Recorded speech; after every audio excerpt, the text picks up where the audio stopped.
അച്ഛൻ മരിച്ച സമയത്തൊക്കെ ഒരു മകനായിട്ട് അദ്ദേഹം അവിടെ ഉണ്ടായിരുന്നു. ഉം, ഉം. അപ്പോൾ അതൊക്കെ എനിക്ക് ഒരിക്കലും മറക്കാൻ പറ്റാത്ത കാര്യമാണ്. പിന്നെ നമ്മൾ മുമ്പോട്ട് വന്ന ഞാൻ സമയത്ത് കണ്ടിട്ടുണ്ട് അത്. ഞാൻ പേഴ്സണലി കണ്ടിട്ടുണ്ട് അത്. ഞാൻ അപ്പോൾ അത് അതായത് അല്ല അത് പറയാന്ന് വെച്ചാൽ ഇത് അദ്ദേഹത്തിന്റെ ബോഡി വീട്ടിലേക്ക് കൊണ്ടുവന്ന സമയത്ത് അവിടേക്ക് സൂം ചെയ്യാണ്. അതായത് ബോഡിയിലേക്ക് സൂം ചെയ്യാണ്.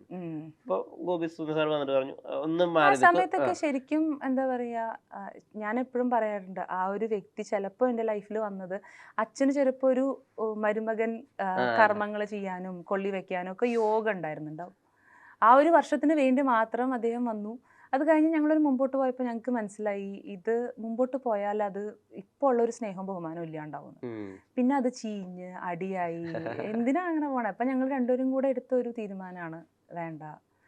ഇപ്പോഴും once in a while birthday അങ്ങനെയൊക്കെ വരുമ്പോൾ ഹാപ്പി ബർത്ത്ഡേ ഞങ്ങൾ ദേഷ്യമൊന്നുമില്ല, കമ്മ്യൂണിക്കേഷൻ ഒന്നുമില്ല. ഒരു നമ്മൾ അവസാനിപ്പിച്ച ഒരു വികാരം വീണ്ടും നമ്മളത് കുത്തിയെടുക്കാൻ ആഗ്രഹിക്കുന്നില്ല.